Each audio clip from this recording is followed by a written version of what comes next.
Assalamualaikum warahmatullahi wabarakatuh. Bertemu kembali bersama channelnya Agus Sudiana. Di kesempatan video kali ini saya akan membahas tentang tata cara pembelian mobil bekas atau mobil second. Di mana mobil second ini kita harus sangat hati-hati dikarenakan jangan sampai kita membeli kucing dalam karung. Nah, pertama-tama yang kita harus perhatikan yaitu tentang fisiknya itu sendiri. Jangan sampai mobil yang akan kita beli itu mobil hasil restorasi, contoh mobil bekas kebanjiran, bekas laka, ya kan? Nah, terus juga tentang dokumentasinya itu jangan sampai palsu, mulai dari STNK, BPKB, dan juga fakturnya. Nah, untuk mengetahui tentang si keabsahan itu semua dari body, terus lagi kaki-kaki, dan juga dokumentasi, mari simak terus video ini sampai tuntas. Jangan lupa subscribe, like, dan komen. Bagi teman-teman yang belum melaksanakan sholat, silahkan dipersilakan sholat dulu sebelum kalian disolatkan. Oke, baik teman-teman, saya sudah tiba di lokasi. Ini ada satu unit mobil Honda Jazz sama seperti mobil saya, yang rencana ini kendaraan ini akan dijual. Nah, tapi kita harus mengetahui dulu nih fisik kendaraannya seperti apa, dan juga tentang harga. Jangan sampai harganya juga ketinggian. Kalau ketinggian kita bingung lagi untuk jualnya, guys. Oke. Nah, dan kebetulan nih teman-teman, ini beli rumah beserta mobilnya juga. Rumahnya juga mau dijual dan mobilnya juga mau dijual. Oke, nanti kita lihat nih kondisi fisiknya seperti apa, karena yang punya tidak mau ikut di syuting. Nih guys, nah kita buka dulu ya teman-teman. Mobilnya Honda Jazz RS keluaran tahun 2018. Nah, jadi yang perlu kita harus teliti itu tentang eksteriornya sendiri. Jangan sampai eksteriornya itu ada bekas laka ataupun bekas banjir. Nah, ini harus perhatikan nih. Ini peleknya sudah tidak standar, udah diganti. Ini akan mempengaruhi ke harga jual itu sendiri, terkecuali untuk dipakai. Oke, kita keliling dulu. Untuk eksteriornya nih, ada lesung pipit di sini. Kita cek dulu keliling. Kalau bodi secara keseluruhan bodi sih kaleng. Oke, apa minusnya apa? Nah, seperti ini kita harus perhitungkan, karena untuk restorasi pengecetan itu per panel itu dengan harga estimasi kalau yang bagus itu 400-600 gitu. Nih guys ya, kita akan cek fisik dulu untuk eksteriornya. Nah, seperti ini kita harus perhatikan nih, displangnya ini udah kena. Kita harus menghitung itu. Setelah kita cek eksterior, baru kita lari ke kaki-kaki, guys. Nah, kalau untuk ke kaki-kaki, pertama-tama yang kita harus cek itu yaitu rekstir, ya kan? Karena rekstir itu mahal sekali. Nah, kita hidupkan dulu mesinnya. Nah, lalu kita ini bunyi. Rekstir itu sendiri kalau digenti lumayan harganya, mulai dari 10 sampai 15 juta, ya kan? Tapi kalau untuk restorasi itu kurang lebih 1,5 sampai 3 juta. Ya, jadi kalian harus hati-hati dan waspada. Oke. Nah, bagaimana nanti kalau untuk kaki-kaki? Nah, kaki-kaki itu mencakup dari terot, long terot, instabil, terus sama shock breaker. Jadi kalian jangan sampai terjebak, karena bodi mulus, kaki-kakinya sudah berbunyi. Nah, itu paket dari perbaikan kaki-kaki sendiri itu lumayan juga, guys, gitu. Nah, selanjutnya kita masuk ke bagian interior. Interiornya gimana? Nah, interiornya kelihatannya bersih apa tidak, apa bekas perokok apa tidak yang punya sebelumnya. Nah, kalau ini interiornya bersih, bersih sekali.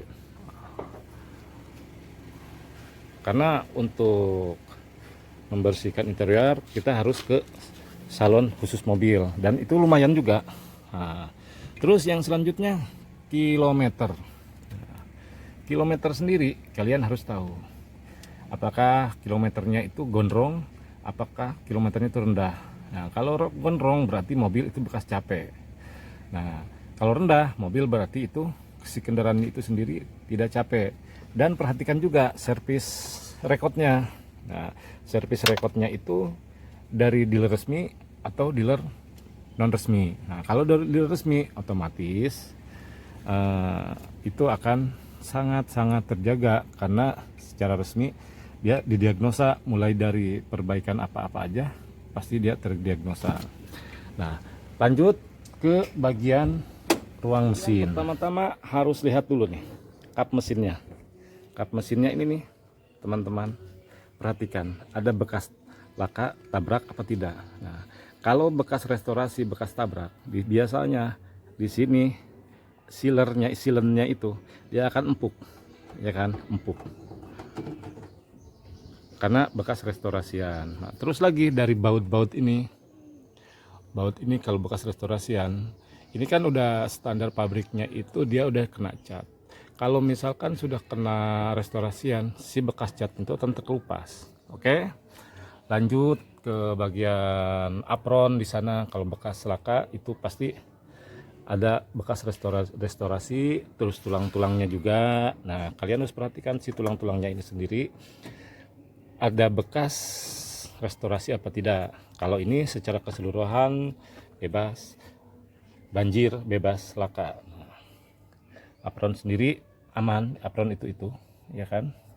Nah, tulangan-tulangan sendiri, baut-baut ini masih aman, tidak ada bekas laka, tidak ada bekas banjir. Terus ke ruang mesin sendiri, mesinnya bagaimana teman-teman?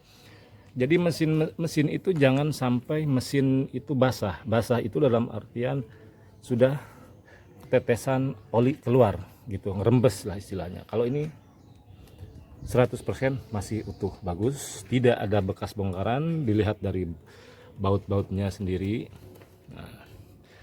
Aki juga boleh diperhatikan, ya kan.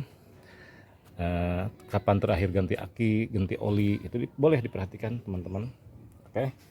Untuk ruang mesin, untuk mesin aman, tulang-tulang juga aman, ya berarti ini mobil secara keseluruhan untuk mesin aman 100%. Nah, boleh kalian lanjut ke eksterior lagi, yaitu ban. Ban itu kalian juga harus perhatikan ketebalan ban, karena beli ban satu juga lumayan gitu. Begitu, lanjut ke pengecekan eksterior lagi. Kembali kalian lihat sampingnya, tulang-tulang ini masih rapi atau tidak, silennya masih asli apa tidak. Nah, kalau yang udah silen gantian, restorasian istilahnya, ini akan empuk dan catnya akan sangat mudah gitu. Kalau ini karena bawaan pabrik, catnya masih melekat dan silennya keras gitu. Oke. Dan yang utama jangan lupa tentang pajak juga. Jangan sampai kita beli pajaknya itu, mau beli kendaraan tapi pajaknya metong alias mati gitu teman-teman. Lanjut kita cek ke bagian sisi paling belakang. Nah,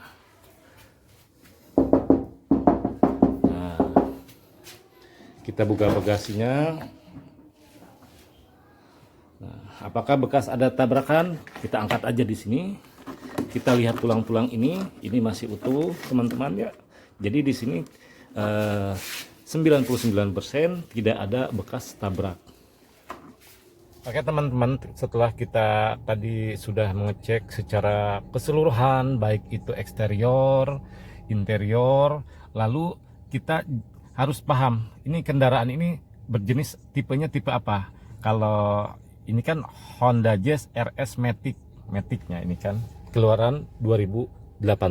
Nah, jadi kalian harus mengetahui ya teman-teman, supaya jangan sampai kita beli kendaraan jenis Matic ternyata Maticnya kurang responsif. Nah, bagaimana cara mengetahuinya?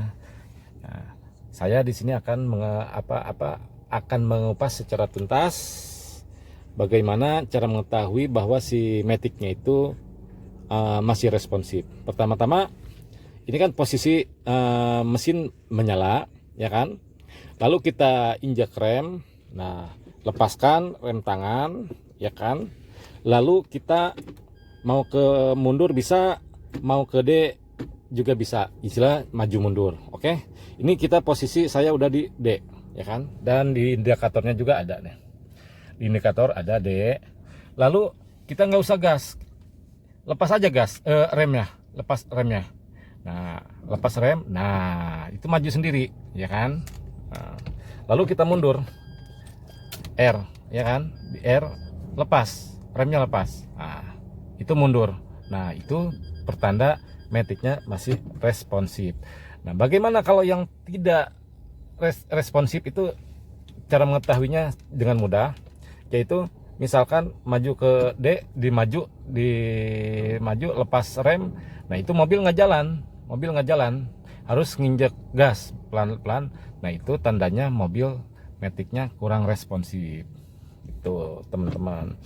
Lalu cek juga tentang lampu sen kiri kanan, terus lagi lampu hajat, lampu segala macam kita harus cek itu. Terus AC juga nih, karena ini AC-nya sudah digital, tinggal klik aja, kita sambil ngecek di dalam itu, kita nyalain AC-nya. Bagaimana nanti AC-nya dingin apa tidak? Karena perbaikan AC juga membutuhkan dana yang lumayan. Syukur-syukur kalau misalkan hanya sebatas perewan saja gitu.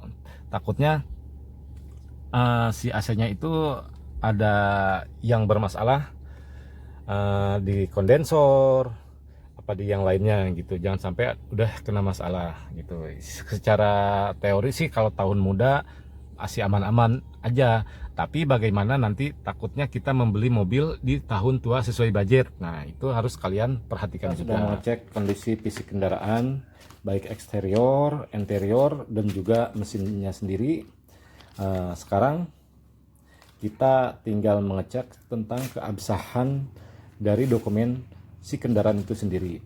Nah, jangan lupa kalian harus perhatikan, harus akurkan antara nomor mesin, nomor rangka, baik di STNK, di BPKB, dan di kendaraannya itu sendiri. Nah, itu kalian harus akurkan. Kalau tiga-tiganya sama, udah itu udah peak, nah kan sama. Nah, selanjutnya kalian boleh mengecek keabsahan BPKB. Pertama-tama kalian raba si tulisan ini, diraba. Biasanya kalau yang aspal itu asli atau palsu itu, ya kan, itu dia tulisannya halus karena ini kan rada kasar. Terus nah, kalian lebih ini lagi, penambahan lagi, berbagi ilmu sedikit, kalian ini bisa dipoto. Nanti saya akan dihadirkan di sini, kalian dipoto tapi yang fokus, lalu kalian zoom. Nah, nanti di sini akan keluar nama, ada hurufnya di sini nih, oke. Terus juga bisa kalian ada barcode-nya di sini ya, kalian teman-teman. Ini kalian tinggal scan barcode aja di sini, nanti ada akan keluar muncul. Nah, kalau yang palsu ini tidak akan keluar. Nah, selanjutnya juga faktur. Nah, faktur ini berguna sekali karena kalau beli kendaraan nggak ada faktur, kendaraan bekas nggak ada fakturnya, itu sih biasa kita potong 1-2 juta, karena lumayan juga sih repot untuk bikin faktur itu sendiri. Oke, baik teman-teman, mungkin ini aja dari saya videonya.